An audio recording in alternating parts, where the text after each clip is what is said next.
Bienvenue dans Infusion, le podcast qui vous fait entrer dans la tête des artistes, dans leur processus créatif. Je suis Agathe Le Taillandier et je vous invite aujourd'hui chez l'écrivaine Aurélie Vallogne.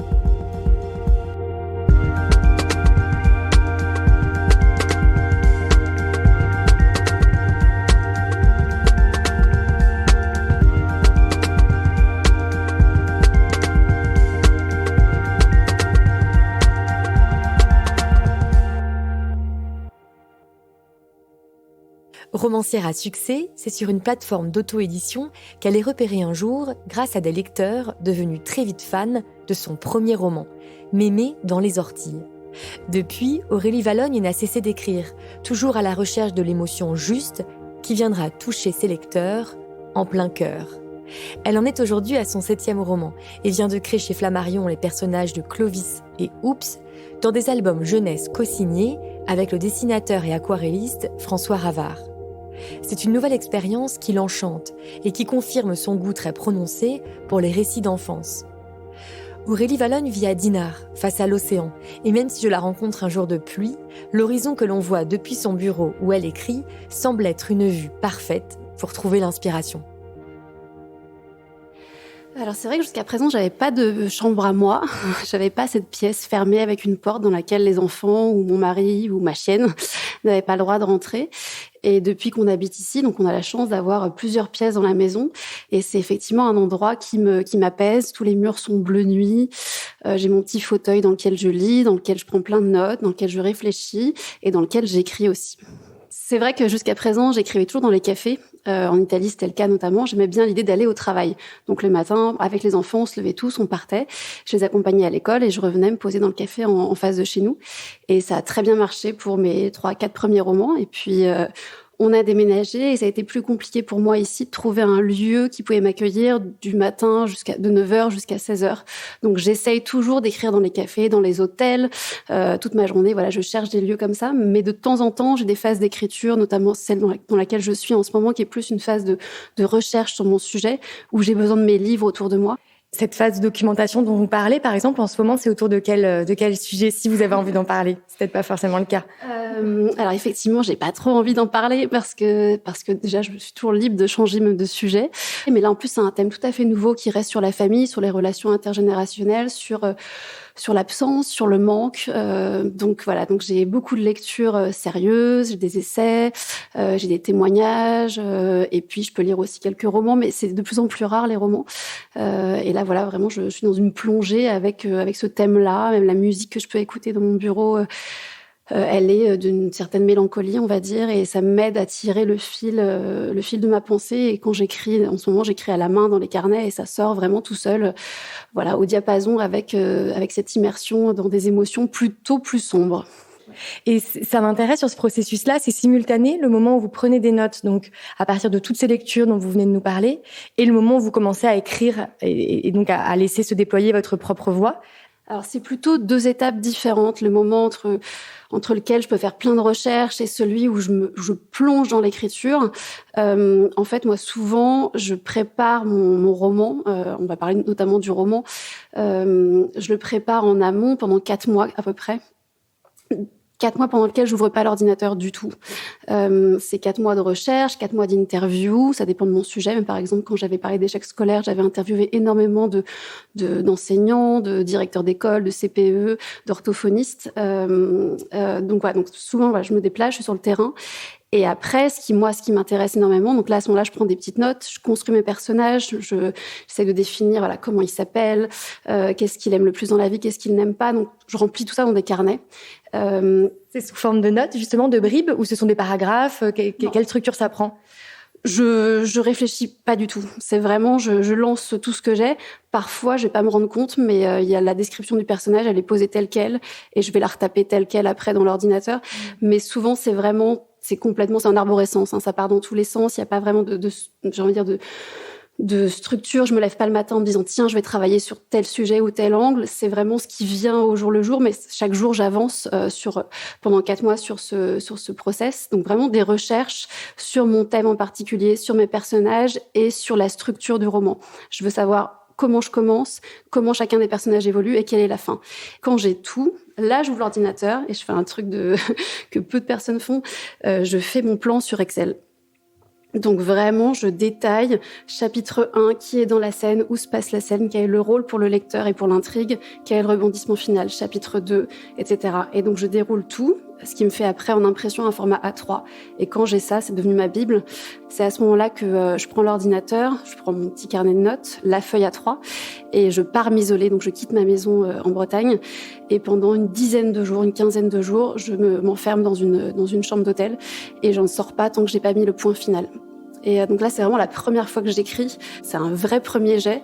Je m'autorise à ce qu'il soit même pas bon, mais je continue tous les jours, je continue. Je peux écrire la nuit aussi. Et par contre, je reviens chez moi pour effectivement après retravailler. Et là, ça prend à peu près 3 mois de retravail d'un premier jet qui est plutôt un squelette à la version vraiment finale imprimée qui est pleine d'émotions, de logique, de temporel, etc.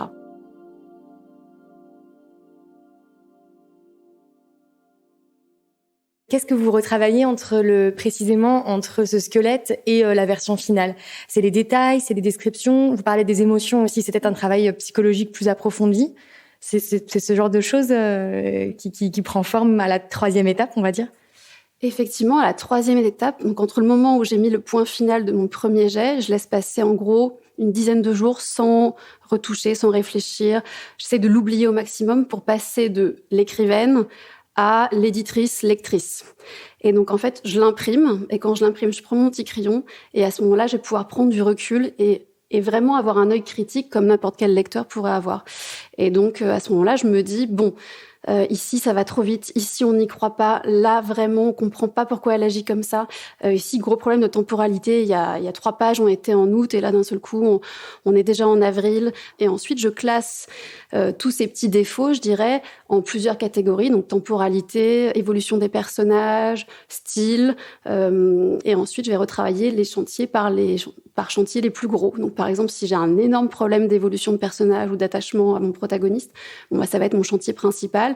Et sur tout le roman, je vais regarder ce qu'il fait, comment il se comporte, qu'est-ce qui peut manquer, à quel endroit, pour le rendre plus touchant, pour être dans une évolution qui soit peut-être plus crédible pour un lecteur. Votre histoire, elle est assez particulière dans le monde de l'édition, puisque vous avez commencé par vous auto-éditer.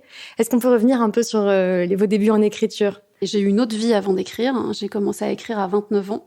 J'ai eu un métier à Genève, puis à Paris dans le marketing. Et puis mon mari a été muté en Italie, donc je l'ai suivi et j'ai dû démissionner pour le suivre. On venait d'avoir un petit bébé, je sortais d'un baby blues. J'ai une cousine du même âge que moi qui est tombée gravement malade et ils lui ont trouvé un truc vraiment pas bon et ça s'est pas bien fini. Et donc moi je pars en Italie à ce moment-là et je fais un cauchemar récurrent. Toutes les nuits, je vois ma tombe et c'est écrit Aurélie Valognes, écrivain. Mais je ne comprends pas d'où ça sort. Moi, j'ai toujours aimé lire, donc c'est une évidence que j'ai des livres partout chez moi. Mais j'ai jamais osé écrire. Je me souviens que petite, j'avais écrit une carte postale à ma grand-mère à 6 ans, pour la remercier, elle m'avait offert un livre. Et je lui dis, ça y est, mémé, j'ai trouvé, quand je serai grande, je serai écrivain. Mais en fait, rapidement, on s'autorise pas à être écrivain, même au collège sur la fiche de renseignement. Mais je ne mettais pas écrivain, je mettais journaliste. Et puis j'ai une amie qui me dit, mais je t'ai jamais vu lire un journal. C'est pas faux. Et donc voilà, donc j'arrive en Italie, je parle pas la langue, je connais personne, j'ai un petit bébé que je mets rapidement à la crèche. Je vais m'inscrire à l'Institut français à Milan. Et là, elle me demande mon prénom, donc je dis Aurélie, mon nom. Elle note Valognes, et puis elle me dit, quel est votre métier ? Et là, j'ai un gros moment de bug. Et donc, je la regarde droit dans les yeux et là, je lui dis écrivain. Et elle note. Elle note et moi, je me sens rougir comme pas possible. Et je me dis, bah, maintenant que tu l'as dit, ma cocotte, tu vas le faire. Et donc, je prends en gros 4-6 mois au moment où j'arrive en Italie. Tous les matins, je me mets devant ma table et je commence à inventer une histoire d'un vieux monsieur vraiment bougon, qui est complètement mon grand-père d'ailleurs, qui va rencontrer une petite fille qui serait donc complètement moi quand j'avais 10 ans et qui va lui redonner goût à la vie. Et je crois que j'ai besoin de cette histoire. Je sais pas où la trouver dans des livres, donc je vais l'inventer pour moi. Et voilà, je bidouille pendant à peu près 4 mois. Je regarde notamment des vidéos sur Internet où je cherche atelier d'écriture parce que je sais même pas comment on fait. Et je tombe sur une vidéo de Bernard Werber sur YouTube, pour ne pas le citer, qui en 38 minutes sur un flipchart écrit au crayon et nous balance 10 conseils, mais très, très simples, mais évidents, et en même temps qui me font beaucoup réfléchir. Et notamment, il dit créer un méchant très méchant. Donc maintenant, je le fais pas dans mes romans, mais le thème méchant, c'est plutôt une adversité. Et là, donc, et qu'elle soit réelle, quoi, qu'elle soit vraiment un obstacle, j'imagine, pour le personnage. Qu'elle soit un obstacle au désir du personnage. Et donc, je m'étais dit, bah non, moi, c'était juste un vieux monsieur et une petite fille. Bon, bah, d'accord, je vais essayer de trouver quelque chose qui va pouvoir se mettre dans son chemin à lui. Donc, voilà, je retravaille un peu mon plan, puis je me lance dans l'écriture. Et puis, au bout de 4 mois, je sens que je veux tout retravailler, je veux tout effacer, tout arrêter, tout recommencer de zéro. Et je dis à mon mari, bah, en fait, je t'ai pas dit, mais je suis en train d'écrire un truc et dans un mois, je te fais lire. Parce que je savais que j'allais abandonner et qu'il me fallait une petite pression extérieure. Et donc, un mois après, je me dis, ouais, c'est super. Et là, je me dis, mais quel menteur. Je me dis, bon, je vais faire lire ma meilleure amie, mais qui me dit aussi, c'est super. Et je me dis, mais elle aussi, quelle menteuse. Et c'est à ce moment-là que je me dis, en fait, je peux pas leur faire confiance. Il faut absolument que je trouve des lecteurs neutres. Et donc, je commence à me renseigner et je me dis, bon, comment on trouve des lecteurs si je passais par l'auto-édition? Et je fais ça, je prends mon petit document Word, je trouve la première plateforme d'auto-édition et à la fin, il y a un petit bouton en bas qui s'appelle « Publier ». Donc, on clique dessus et 24 heures après, ce document Word que j'ai écrit toute seule sur un coin de table en Italie se retrouve disponible pour des lecteurs. Un jour, j'ai une Sylvie Fureur qui met un avis 5 sur 5. Et là, je me dis, mais qui c'est cette Sylvie? Je la connais pas. Ça doit être une copine de ma mère. Vraiment, je comprends pas. Et puis cet avis-là déclenche un autre avis 5 sur 5 et encore un autre et encore un autre. Et d'un seul coup, mon roman se retrouve numéro 1 de sa sous-catégorie qui était littérature humoristique. Et on peut pas se dire que ce roman-là, il va aller être repêché par un éditeur, que derrière, en poche, il va s'en vendre plus d'1 million. Enfin, c'est pas possible, c'est pas des chiffres... On peut pas rêver à ça.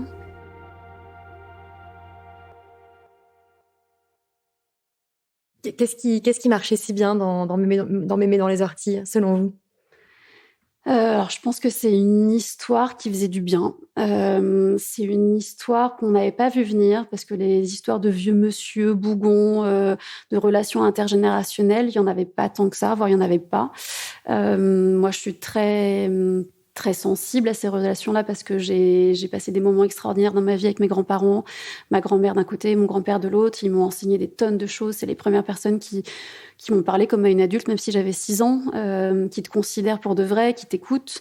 Et j'avais vraiment envie de raconter cette histoire d'innocence. En fait, pour moi, les adultes qui m'intéressent, c'est ceux qui sont restés des grands-enfants. Et je voulais justement avoir un enfant plus intelligent qu'un adulte, qui a le cœur plus grand, qui n'a pas été encore bousillé par la vie, qui croit notamment, comme une Greta Thunberg par exemple, elle lève son drapeau et elle dit mais moi je vais faire la grève de la faim parce que ça me semble tellement injuste et tellement pas normal. Et en fait quand on grandit on oublie tout ça, on se laisse... il y a un rouleau compresseur qui s'appelle être responsable, être adulte, qui moi ne me va pas du tout. Et en fait, c'est aussi ces histoires-là que j'ai envie de raconter. C'est comment on peut se révolter et désobéir à notre petite échelle. Vous parlez beaucoup de l'enfance ou des relations avec les grands-parents. C'est ça qui est au cœur de cette série jeunesse qui va sortir chez Flammarion, Clovis et Oups. Comment vous êtes passé à la littérature jeunesse? Qu'est-ce qui vous a entraîné vers ce genre littéraire?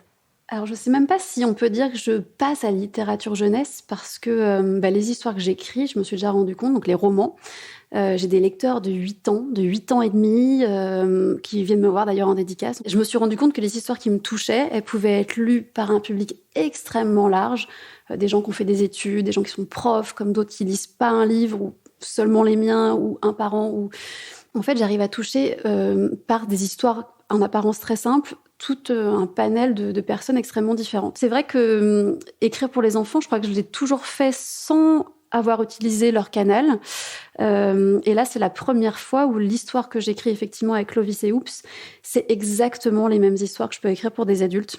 Moi, je vois pas la différence dans ce que je raconte, dans les scènes de vie que je peux décrire, que ce soit des moments de tendresse et de partage et de transmission entre ce petit garçon qui va en vacances chez ses grands-parents et ils vont faire du potager, le vélo, les poules, la plage.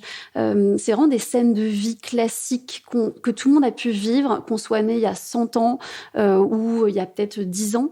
Et j'essaie toujours de trouver qu'est-ce qu'il y a d'universel, qu'est-ce qu'il y a d'intemporel. Je parlerai jamais de portable, d'ordinateur, de réseaux sociaux, ça ne m'intéresse pas, même dans ma propre vie.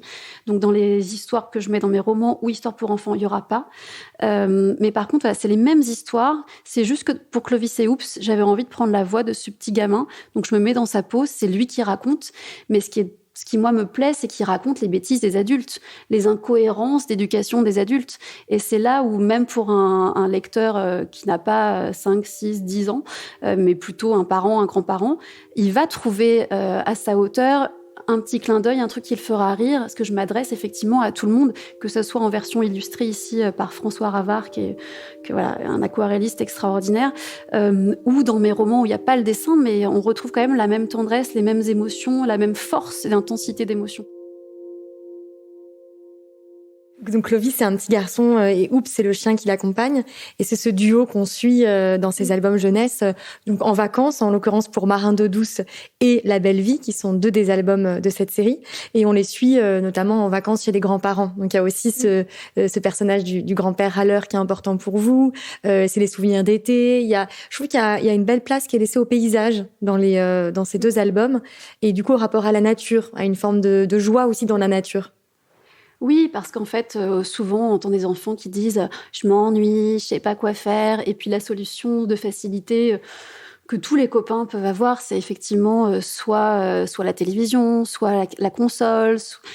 Puis les parents ont pas toujours le temps ou le luxe de pouvoir jouer avec eux ou de leur lire des histoires.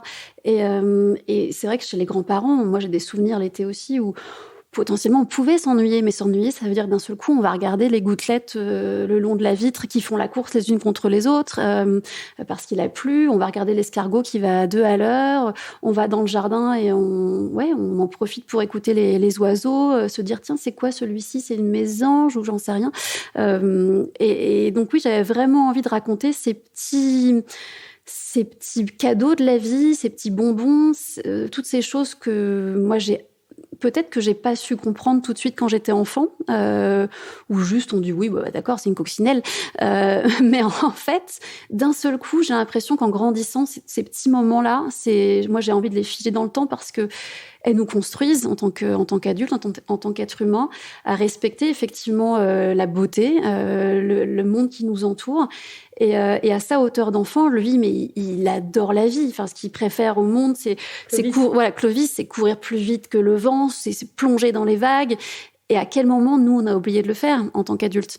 Et c'est vraiment ça que j'ai envie de raconter, c'est observer le bonheur pur, innocent d'un être humain. Clovis, c'est un peu vous. Clovis, c'est complètement moi, mais tous mes personnages, à chaque fois, c'est moi. Même Oups, c'est un peu moi, le chien.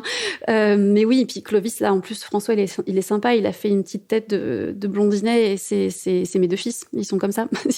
Il m'a fait un petit cadeau et c'est mes fils, Clovis. Comment vous avez travaillé avec l'illustrateur? Est-ce que c'est un travail main dans la main? Est-ce que d'abord vous lui fournissiez le texte et ensuite il illustrait? Comment ça s'est passé? Alors avec François, c'est vraiment déjà une très belle rencontre. Il a une galerie dans Dinard. Il fait des aquarelles absolument sublimes sur l'enfance, sur la mer. Et donc voilà, donc j'ai eu envie de commencer à travailler avec lui. Et en fait, un jour, on s'est dit, maintenant, on va créer notre projet jeunesse tous les 2. Et très vite, on s'est mis d'accord qu'on avait envie de parler des grands-parents, qu'on avait envie de mettre un petit héros, un petit garçon et un chien, et que ça se passerait au bord de la mer, et qu'on suivrait les vacances de ce gamin qui est tellement heureux à vivre avec ses grands-parents, des moments uniques qui resteront enfouis pour toute sa vie dans sa mémoire. Donc, à partir de là, on a été confinés. Donc, c'était en 2020. Et j'ai été confinée avec mes beaux-parents. Et donc, j'avais mes enfants, mes beaux-parents dans la même maison. Et là, en fait, je me suis dit, j'arrive pas à écrire mon roman, mais alors je vais en profiter pour avancer sur mon projet jeunesse. Et j'ai écrit à peu près 80 pages d'histoires, de scénettes de vie, parce qu'il suffit que je regardais par la fenêtre et je les voyais dans le potager, je les voyais construire une cabane, je les voyais... je sais pas, faire des bêtises, ils perdaient un truc à droite, à gauche. Et donc, il suffisait de voir un petit détail pour qu'ensuite, avec mon œil d'écrivaine, je grossisse le trait, je le rende encore plus drôle. J'ai été voir François et puis je lui ai proposé en gros 3-4 histoires. Il a eu un gros coup de cœur sur les 3. On les a retravaillées ensemble. Ce qui est super, c'est que lui, je lui propose une phrase et tout de suite, il voit ce qu'il va pouvoir dessiner ou mettre la touche d'humour, parce que tous ses dessins sont toujours très, très drôles, intelligents, poétiques, espiègles. Et donc, finalement, même moi, je retravaillais le texte en enlevant encore davantage, que je me dis, si ça passe par le dessin, j'ai pas besoin de le raconter. Ouais, c'est donc, ça qui est très intéressant, c'est le dialogue vraiment entre le dessin, entre l'image et vos mots. On est au service tous les deux d'une histoire, donc il n'y a pas d'ego, il n'y a pas de si je veux absolument cette phrase. Si c'est au service de l'ensemble de l'histoire, texte plus image, tout à fait. Sinon, on enlève. Et voilà, il donne son avis sur le texte. Je peux donner aussi mon avis sur le dessin.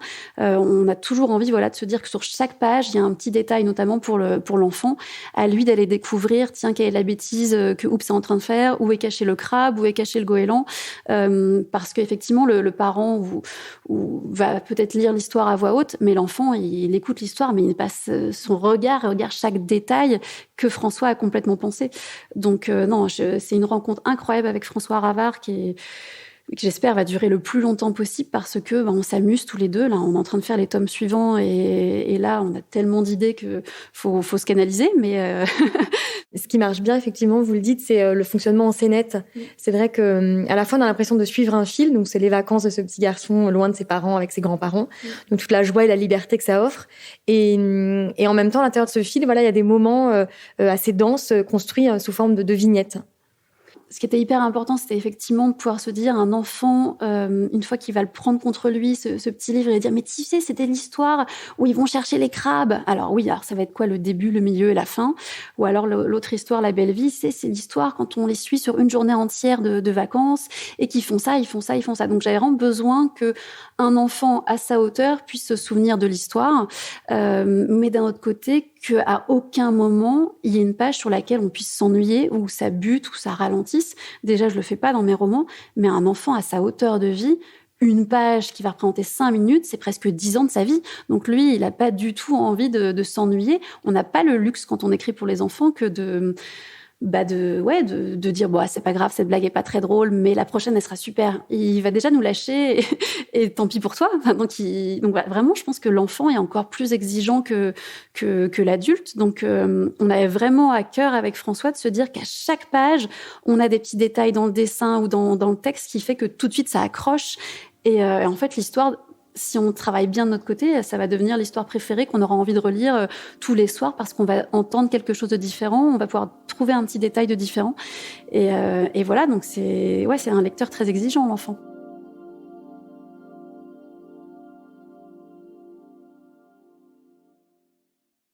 Je finirai avec une dernière question. Quel conseil vous donneriez à quelqu'un qui a envie de faire ce que vous avez fait, Clovis et Oups, c'est-à-dire de raconter des histoires pour les enfants dans des albums dessinés?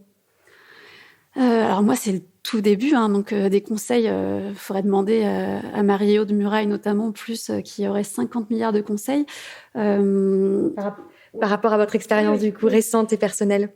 Moi, ce que j'ai essayé de faire et ce qu'on a essayé de faire avec François Ravard, ça a vraiment été de raconter quelque chose qui nous tenait à cœur, sans se dire c'est pour les enfants, donc on va faire différent. On raconte exactement ce qu'on aimerait raconter, même à un adulte. La seule chose, c'est qu'on le fait à hauteur d'enfant, donc c'est-à-dire la façon dont là l'histoire est racontée, c'est vraiment lui qui parle avec ses mots à lui. Et en fait, Clovis, exactement. Et ce que j'ai fait, c'est que bien évidemment, j'ai plongé en moi pour aller rechercher toutes mes sensations, mes ressentis d'enfant, quand moi-même j'avais l'âge de Clovis. Donc tout ce que je trouvais des plus grandes injustices de la vie, toutes les choses qui continuent de m'étonner tellement ça n'a pas de sens, ce que peuvent faire parfois des adultes qui t'expliquent si c'est comme ça qu'il faut faire. Oui, je sais que ça n'a pas de sens, mais c'est quand même comme ça qu'il faut faire. Donc c'est aussi pour ça, moi j'utilise le regard de l'enfant pour montrer à quel point parfois on fait des choses complètement absurdes. Donc c'est cette connivence-là moi qui m'intéresse. Donc le conseil que je pourrais donner, c'est vraiment de rester très fidèle à la personne qu'on est, pas essayer d'écrire pour les enfants à la manière de je ne sais pas qui, en pensant que peut-être ça les intéressera. Moi, j'ai juste j'ai raconté l'histoire que j'aurais aimé lire quand j'étais petite, je pense. J'ai été cherché la Aurélie petite fille et je lui ai raconté l'histoire que j'aurais adoré, pas une histoire complètement loufoque avec des gags à droite à gauche, mais juste qui parle de la vraie vie et avec le regard de beauté et de tendresse dont peut-être j'avais besoin à l'époque, où moi j'avais qu'une envie, c'est qu'on me raconte que les adultes, ils font des bêtises en fait, et les adultes, ils savent pas tout, et ils se trompent parfois, et parfois ils mentent aussi, et parfois l'enfant est plus malin, et en fait c'est un peu tout ce qu'on raconte avec François, notamment dans ces histoires-là. Donc le conseil, c'est de se lancer, trouver un illustrateur qui soit pas non plus une commande. Nous, c'est vraiment un coup de cœur, on a une moitié de cerveau chacun, et on essaye de faire au mieux pour que l'ensemble soit complètement cohérent. Mais voilà, c'est vraiment c'est une évidence, le mariage du dessin et de l'histoire, du trait. Donc voilà, peut-être les 2 conseils. Un, rester fidèle à l'enfant qu'on était, essayer de le retrouver en proposant cette histoire-là, pas se trahir. Et le deuxième conseil, trouver l'illustrateur qui nous corresponde complètement et qui a le même humour, où en 3 secondes, voilà, on arrive à créer des trucs où on est hyper fiers après, parce qu'on se dit, mais c'est juste nos petits cerveaux qu'on fait ça. Et là, franchement, on est très, très heureux et on a hâte de savoir ce que les lecteurs jeunes et moins jeunes en penseront. Merci beaucoup, Aurélie Vallogne. Merci beaucoup, Agathe.